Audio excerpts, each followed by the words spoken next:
Welcome back, everybody. So I'm out here in the Tualatin River by a wildlife refuge and just taking in the sights and sounds out here. It's a really pleasant place to be. The water's obviously moving very slow and it's very mellow. It's very nice. So we left off last time. I was out in the Sayusla. But yeah, I was out there and I found a pretty cool spot right next to a little old growth patch and camped out there. When I woke up in the morning, I parked too far in the sun and it was hotter than I expected, and it was like 100 degrees in the Forerunner. So I woke up in a deep sweat and my allergies were killing me, and the sun was just barreling down on me. So I decided to pack up and go find a spot with a little more shade. So I drove about an hour away on logging roads and found a better spot that was deep in the old growth down this trail that's barely ever used. And it was a pretty cool spot, but as I was going down there, I got this kind of uneasy feeling. And I didn't know if it was like, I was already feeling really off center because I woke up before I was ready and didn't get enough sleep. And my allergies were bugging me and I was out of antihistamine, so I had to find a store and buy some. And I was just kind of off already. And this trail was really overgrown and had a lot of really tall grasses that were really overgrown. So the chances of me running into someone down there were extremely slim. And it was also, I think, like a Monday or something. So there was almost no way I was going to run into anybody down there. But I had this weird feeling. And I was down there for a while and I was waiting to see if it went away, and it never did. And I was like, man, I don't know if I should set up my tent or not. I should probably just find another place. But then I was like, nah. I've probably just been watching too many Bigfoot documentaries and following the Travis Decker thing, that monster that killed his daughters and is on the run, and he was an Army Ranger. And you know, I'm in Oregon, he was in Washington, I was in the Coastal Range, he was in the Northern Cascades. The chances of me running into him down there were like almost impossible. So you know, logically, I don't think it was that. I don't think it was a Bigfoot thing either. I'm not really afraid of that. I don't even, like, I'm not a believer. I'm agnostic about it. Like, I guess there's the possibility that something like that exists. We find new species all the time and rediscover species we thought were extinct for hundreds of years. And, you know, those forests are endless in places. There's places humans haven't probably been for hundreds of years, you know, or even thousands, or even ever. So anyway, you know, that uneasy feeling never really went away. Even though it was a beautiful spot, it was like an ideal camping spot of like what I've been looking for a long time. And I just fought it and kind of made excuses. And then at about 1 a.m. I was trying to sleep, and I just could not get to sleep. And it was so quiet out there. There was no wind at all. And it was just dead quiet. And every time a little sound happened, a stick, you know, moved or something, I got like this kind of paranoid feeling, and I was like on super high alert. And that's really unlike me. I spend a lot of time out in the forest by myself, and usually I'm just in the moment and relax. Oh, there's an osprey up there. We'll talk about osprey again in a few minutes.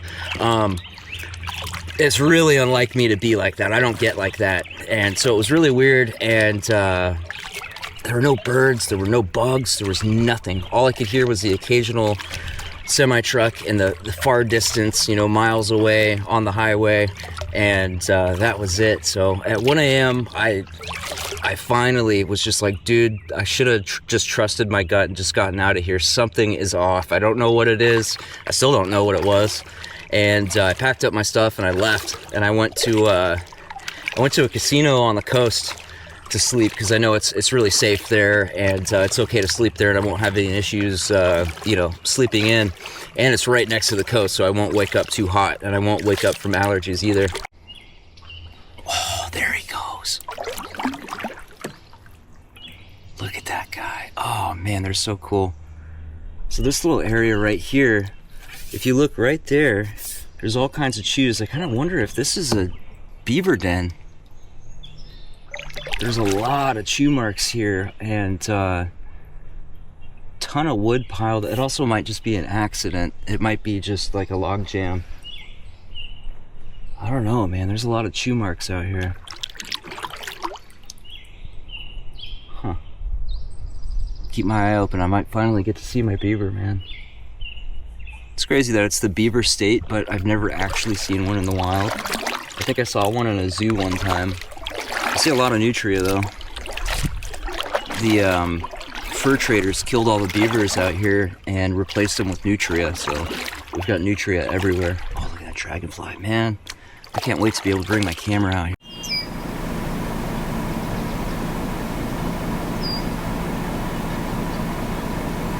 So while I've been out adventuring for the last week or so, I saw all kinds of cool birds. This is an osprey building a nest. I watched her do this for about 45 minutes. It was pretty rad.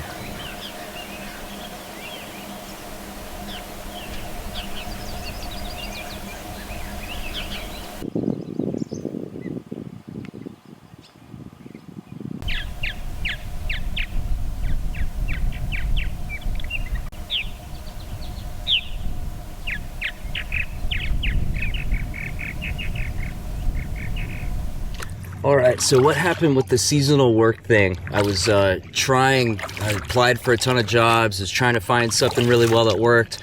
I almost took that job at Yellowstone, but it was $15 an hour, and I had to stay in a dorm with a bunch of college kids, and it was washing dishes. I hate washing dishes. I had one job washing dishes. I didn't even make it the first day because it sucked.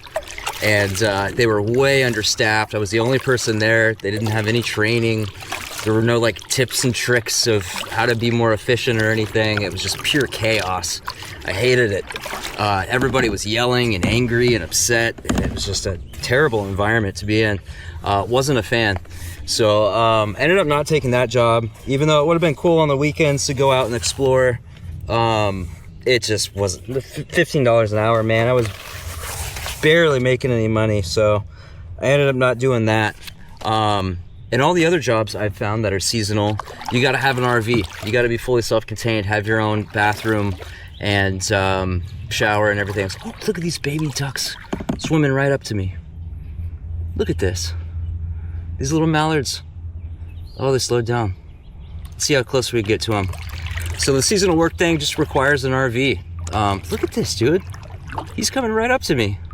Hi, little baby duck. Look at this guy. Look at this. Little baby mallard. Here comes the whole crew. Look at this. Hey, guys. Don't get run over by my boat. Beep, beep, beep, beep, beep, beep, beep, beep, beep. Hi, guys. Beep, beep, beep, beep, beep. I love when you're in a boat. They're not, birds aren't really afraid of you. Look how cute they are, man. How cool. Mama duck just watching over.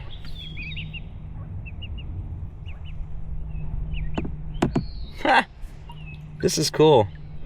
So yeah, seasonal work deal, not really working out. You know, I had the idea to get a cargo trailer and convert it into an RV, but that's going to take money and time, and I'm not going to go into debt for that. And most of these jobs do not pay very well. You know, there are some that do, like last year when I was in Alaska, that paid really well. That was actually the best paying job I've ever had so far. And where are these ducklings at? Okay, they're behind me. And there's other jobs like being a seasonal firefighter. I would probably do that next year if I'm not doing something else. So if I end up doing what I'm about to talk about, it's gonna be after summer. I wanna make sure that I can escape to the coast and to the mountains when we have big heat waves. And I wanna spend a little bit more time drifting and hiking and kayaking and exploring and kind of focusing on the YouTube channel and just having fun and getting by financially with the Uber Eats and the YouTube thing.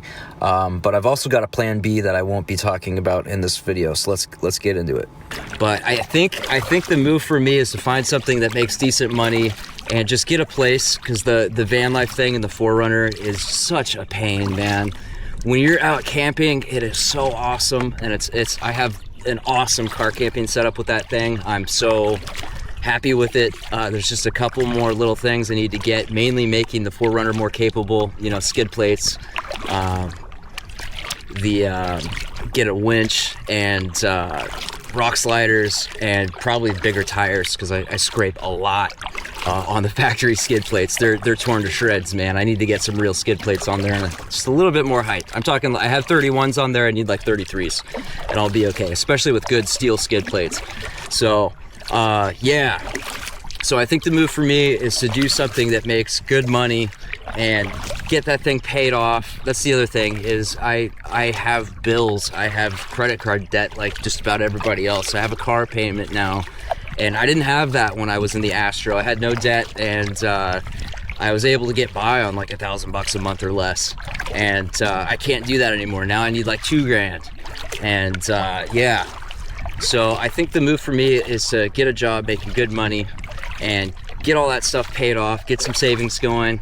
I've talked about in previous videos how I think the housing market is going to correct, or maybe even crash, who knows, but prices are starting to go down, and with AI coming out and replacing jobs, I think there's going to be a lot of remote property that's going to be becoming available and more affordable. And the idea is to get a piece of remote land that's close enough to a city where I can still work while I'm young and work seasonally, and put a tiny home on it and have it paid off and have everything completely paid off. No debt, no slavery. Debt is slavery, man. So I think the best way for me to do that, you know, I could go into the trades, but then I got to do 4 years of working full time before I become a journeyman, and you can make some decent money in that time, but you have to work full time and you have to stick with it and, you know, do your apprenticeship for 4 years. I don't really want to do that. You know, and in the meantime, I'm still stuck living in my car because rent's too expensive. So I think I'm probably gonna get my CDL. You know, if I put in the work, I don't want to do over the road where you're just drive.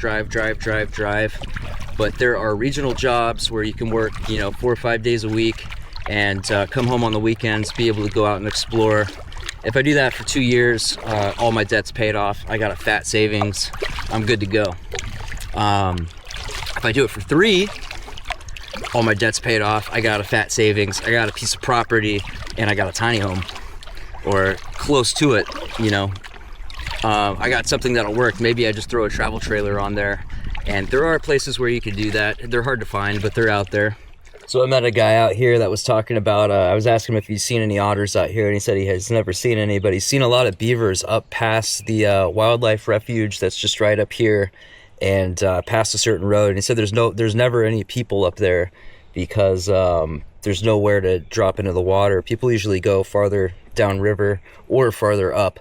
But there's a section where he's seen a lot of whole families of beavers and stuff. I'm not going to make it there today. It's too far. I got to go do Uber Eats deliveries after this and earn some money. But I'll be going up there this summer for sure. So Oreo had all these sales and all these accessories, so I loaded up and got the splash cover for the front and the skeg, the phone holder, gel seat, which, man, that made a big difference. Something else too. Oh, the sponge. They have a sponge to help get water out of the inside and clean it off when you're done paddling. So those are all very welcome additions. The my dry bag up here in the front, I've been using that to cover my legs, to keep water off my legs and the sun, so I don't get more sunburns on my ankles. But it'll be nice to have that splash cover for the front, so I can use that for my camera and bring my camera out here, which is what I bought it for. But yeah, other things with the CDL, I think that over-the-road trucking is probably going to be gone in 5 to 10 years. I mean, we'll see. Who knows how fast this AI stuff and self-driving cars really takes off, but they're working on it right now, building self-driving trucks for over-the-road stuff. But that's all paved roads with, you know, maps and traffic lights and everything else. So that'll be fairly easy for them to figure out. But I don't think they'll have an easy time replacing log truck drivers, dump trucks that go out in logging operations out in the middle of nowhere, which is where I want to be, out in the middle of nowhere, and like wildland firefighter, you know, driving the water tanks and transporting heavy equipment and stuff like that. I don't think they'll be able to replace that anytime soon. So those jobs are probably safe, and they pay well, and a lot of them you can do seasonally. And if, you know, I own my land, I own my home, I own my car, I have no credit card debt, I have no student loans, I have very, very low overhead like that. Basically just basic insurance for my vehicle, gas. I'll make all my own electricity. Hopefully I can find a place with a stream and lots of rain so I can make my own water.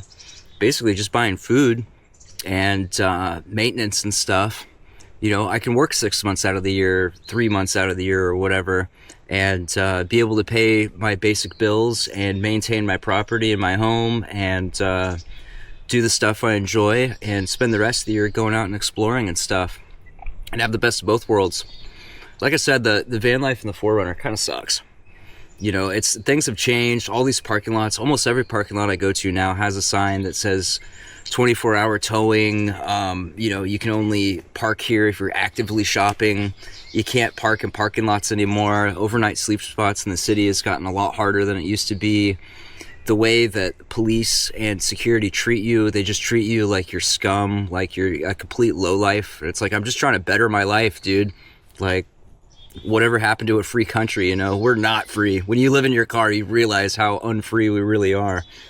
But, yeah, in the gym, I've just had so many weird interactions with people at the gym, and you go there and it's a mess, or, you know, trying to find a public toilet. Most of the stores you go to now, they lock the bathroom, so you got to walk around, try to find someone to give you the code for the bathroom, and then you get in there and someone peed all over the toilet seat. Like, it would be so nice to have my own shower, my own bathroom. And you go to the laundromat and it's basically a daycare. There's little kids running around screaming everywhere. Like, I get it, not everybody can afford daycare anymore, but you could at least, like, not let your kids run around screaming and grabbing things. And it's like, I don't know, man, they're like acting like wild animals. I don't have kids, so I mean, but still, you know, you see kids that are well behaved because they have parents that don't let them do stuff like that. Anyway, it'll be nice to have my own place someday and just do the camping thing when I want to, and go out on trips and go out on adventures and stuff all the time and work seasonally and do that. And that is where I'm headed, slowly but surely. Well, I'm halfway to the bridge where the beavers are just past, and the wind has really picked up, so I'm really fighting it now. This kayak isn't very fast. That is one thing about it. So if you're going paddling upstream against the wind, it's just gonna wear you out. So I think I'm gonna slowly head back, and I know I'm forgetting to tell you guys about something. I don't know what it is, but I've got a bunch of footage on my computer that I've been saving, so we'll see when I get back. Look at this incredible pizza I just picked up. That is absolutely stunning. So I remembered what the thing is that I forgot to tell you guys about.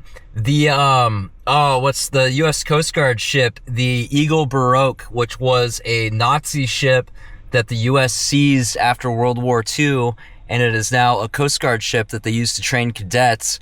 It's an old school, really cool ship. It was anchored in Astoria, and they had free tours, so I went and checked that out. And it was super busy, just people everywhere. I was hoping I would have the ship to myself, but that was definitely not going to happen because it's usually anchored on the East Coast, so we never get to see it over here. So here's the footage from that. Check it out.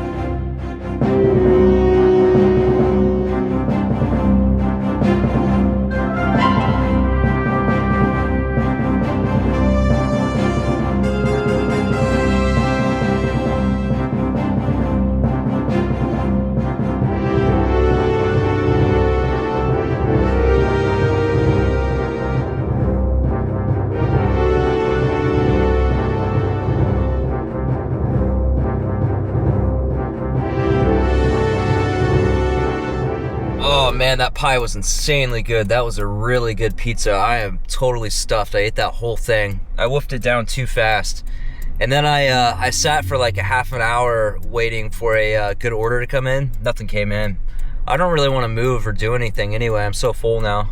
So someone told me about I was talking about the the fuel mileage. In the 4Runner, I had done a oil change with the Mobil 1 fuel economy oil, and it seemed like it made a little bit of a difference. And someone recommended Redline fuel additive, and I did that and changed my air filter, did another oil change, and cleaned out my MAF sensor and cleaned my throttle body all at the same time. And fuel mileage didn't change, but man, this thing's got so much more power. Where are those sirens coming from? Always behind me. And sirens are a great invention. Oh, and I missed my light. Well, hopefully whoever needs that ambulance gets the help they need. But anyway, yeah, that Redline stuff, man, it made a big difference. I can really feel it with this thing. It's got a lot more power. Unfortunately, I changed a bunch of things at once, so I don't know exactly what it was. The air filter wasn't very dirty, but yeah, wow. All right, guys, so it's a couple days later. I saw this little parking spot on Google Maps the other day. I'm out doing deliveries right now. I ended up really, really close to this bridge. The beavers are supposed to be just past this bridge. And I saw this spot on Google Maps and it looked like a good place to park and drop my kayak into the river, but they've got no trespassing sign, so that's not gonna work. That's a bummer, because I thought that would save me some time. I've got to paddle for quite a ways upriver to get here, and that kayak is not fast. It's quite the workout to make my way all the way up here. So that's a little bit of a bummer. I'm gonna, if I can ever get out of here, I gotta just go for it. I'm gonna look and see if there's another area. Yeah, go 4Runner, dude. Oh wow, look at this buzzard. I'm gonna see if there's another area to park. I don't think there is, man. Look at this buzzard. He's munching on that dead deer in the middle of the road. But yeah, there's nowhere else to park out here, man. I'm just gonna have to paddle all the way upstream. It's all private property. The only other potential option is to park at the wildlife refuge up here and hike down. I'm gonna see if I can do that. Where's the road? Oh, it's up here. So there's the parking lot I just pulled into. Look at this house just being overtaken by the blackberries, man. Like, this used to be a front yard. There used to be little kids playing out in the yard right here and stuff. That's so crazy. It's so odd to me to see like abandoned houses like that. And they just like let nature overtake it. They just gave up on it. I think this is part of a big property, and they probably just built a new house and just let that one rot. There's a vineyard right here. So I'll bet they have a new house somewhere on the property. It's probably a huge chunk. And it's so nice that it's right next to the wildlife refuge. So I'm gonna hike down there and see if there's a spot to drop the boat in. I don't think there is. I think I'm just gonna have to build up the strength to make my way upriver. We've got a few days of rain, and I think that's gonna make the river flow even stronger. So I'm probably gonna have to wait a couple weeks for all that rain to settle down and the river to slow down. Well, they're definitely here. It's talking about how you'll probably never see one, but you'll see signs. That sounds about right. Well, I decided to grab all my rain gear and grab the big boy lens, just in case I see something cool. I am in a wildlife refuge, and it would suck if I did see the beaver and didn't have my wildlife lens with me. Or if I saw something else cool, another osprey catching a fish or building a nest or something. So I got a little bit of a hike. That tree line where all those Doug firs are all the way down there is where I'm headed. So it's not too far, but it's better to be prepared than not. I've still been thinking about the AI taking jobs thing. And even the wildland firefighting is not safe from that. Because as they get worse and worse every year, and it gets more and more dangerous, I wouldn't be surprised if they had came with like giant AI drones that carry like thousands and thousands of gallons of water that could just go dump them over hot spots. And There's that buzzard way out there. Like, nothing's safe. It's such a weird time in history, because like we had the Industrial Revolution and people just went from farms to factories, and then we outsourced all the factories overseas, and then people moved into offices and retail jobs. And with AI taking over, there's nowhere to go. It's just taking all the jobs eventually. So it's just weird. And then the business owners that own the AI and own the factories that make everything, if nobody has jobs, who's gonna buy all the stuff? You know what I mean? They're gonna have to come up with something. The UBI is the most obvious one. Just tax all the AI and then redistribute all that money. But I have no idea what's gonna happen, man. We're in for a wild ride, that's for sure. It is a very interesting time to be alive. Think about like all our ancestors, like nothing in their life really ever changed, like in the span of a lifetime, and I've witnessed all these new technologies coming out and all this change. It's just constant. We're not adapted for it. No wonder so many people are going crazy and losing their minds and doing crazy stuff. It's a crazy time to be alive, man. Look at this old oak tree. That's one of the reasons I like coming out here so much. None of that stuff exists out here. This is where we're meant to be, out in nature. So there's a little stream down here. Let's see if we got any nasty plants. No. Oh, it's totally dried up. Yeah, it's totally dried up. But it looks like this is gonna lead down to the river. Let's see what we got.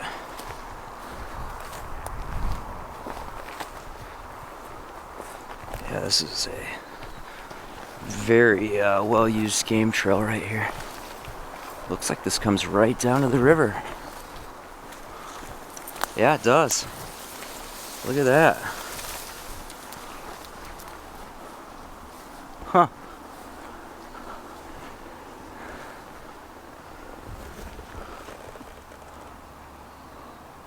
I can't really make out any of those prints. Man, that is some thick mud. Yeah, if it could get down there, that would actually be an okay spot to launch. But this mud is so nasty, I don't want to drape all this mud in my kayak. Look at all the air bubbles coming up. Or I guess that's water. Look at all this silt. I wonder if this is a good place to pan for gold. This little stream running down here. Huh. Alright, well, I'm going to go back up and keep walking down and see if there's a better spot, because I don't like all this mud. I want to say this is coyote, but I don't know. Any thoughts? What kind of scat that is? It's filled with hair, it's twisted, it's braided. I think it's probably coyote. So here's the river right down here. I'm looking for like a game trail that goes down to the water, but the bank is really steep. I don't think this is going to work out. And I've been spending a lot of time on Google Maps and Onyx trying to find a good place to drop in. But I think that spot I did last time is all I got. I'm just going to have to figure out how to paddle upstream far enough to get there. And the water moves like so slow that by the time you come back, you still have to paddle all the way back. It's not like you can just float all the way back, because it moves like just fast enough to be difficult to paddle upstream and just slow enough where you still have to paddle back down. Yeah, there's no real game trails or anything going down. That rain is coming right at me. I don't think I can get back to the Forerunner before that hits. Yeah, the Forerunner's back there, and I can't cross this field. So, I think I'm gonna keep going and find a tree to hunker down under. It won't last long. These little June rainstorms, they kind of come and go real quick, and they're really light. It's not a big deal.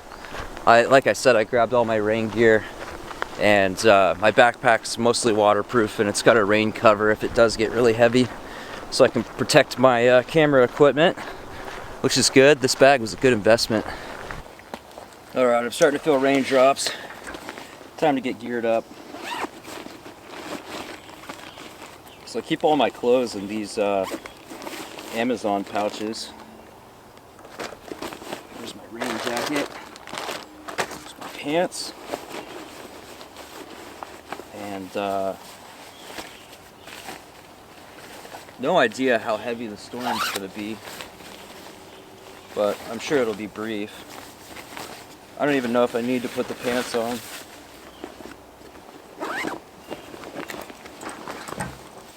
And then on the inside, I think it's down here. Yeah. Got this waterproof cover for the backpack.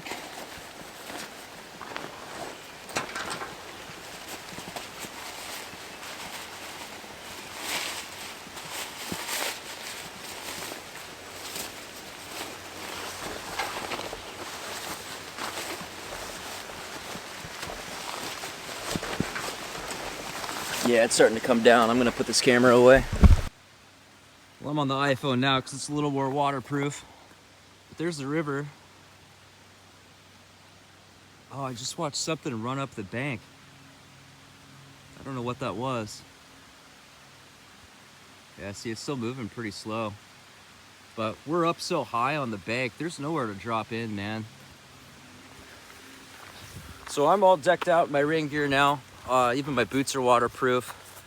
So I think I'm just gonna start heading back. Just go against the rain and try to make my way back to the 4Runner. I gotta get back to work. It's 1 o'clock. There's no like good orders out here, so I gotta drive all the way back to like Beaverton area. But I might as well get a head start. Maybe by the time I get back, it'll stop raining. Man, it's really dumping now. Look at that. This is good. We really needed this. There's wildfires popping up all over the place. This is definitely helpful. This is definitely helpful. So I'm parked way out there, and I think I'm gonna wait for the worst of this to die down, because if I get back and I'm totally soaked, which I already am, I gotta wait for all this stuff to dry so that it doesn't fog up the inside of the 4Runner all night. But at least it's getting a bath. I was noticing how dirty it was. So there's a photography blind right down there, but I don't know if it's open or not. It might be all locked up. If it is open, that'd be a good place to wait this out, but I don't really want to walk there in this rain and have it be closed. Plus, I don't know exactly where it is or how far away it is. It's been a while since I've been over there. I think I'm just gonna chill out here for a few minutes.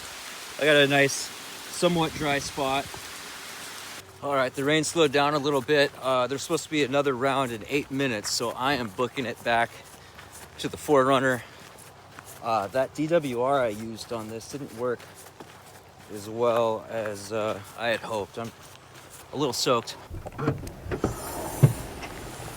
All right, I made it back just as the rain got started again. It's nice to have this little overhang.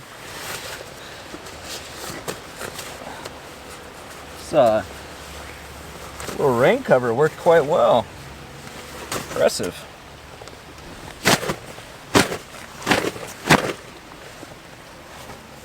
That thing worked out really well. Cool. Well, I guess I'll get packed up and get back to work. I think I'm gonna put all my rain gear in my my bag up there. Hold on to that. What else do I need? Take this out. All right. All right. Well, I'm mostly dry. That was a fun little adventure. So I've got my man, this packaging is such a pain in the ass. I've got my lunch here. So I think I'm gonna eat my sandwich and chill out a little bit. and enjoy the rain while I still can. So before you know it, it's not going to be raining for months. And yeah, fire season's definitely here, but this helps a lot. So thanks for watching, everybody, and I'll see you next time. Maybe I'll have a I've got a review of the Wolfbox Tri-Pro coming up. I had a really good time filming that, and this thing is awesome. And I'm planning on doing a full tour of the 4Runner. Usually, you know, when I've done them in the past, I tried to keep it down to like 20 minutes or under. But this time, I'm just going to go through the whole vehicle and go over all the different systems and divide it up into, like, you know, my kitchen setup, my electrical setup, how I designed and put together the whole bed platform, things I like, things I don't, stuff like that. So, yeah, that's coming up. And I'm going to do a review of the Oru kayak. I've had it about a month now. I've been out on it about 10 times.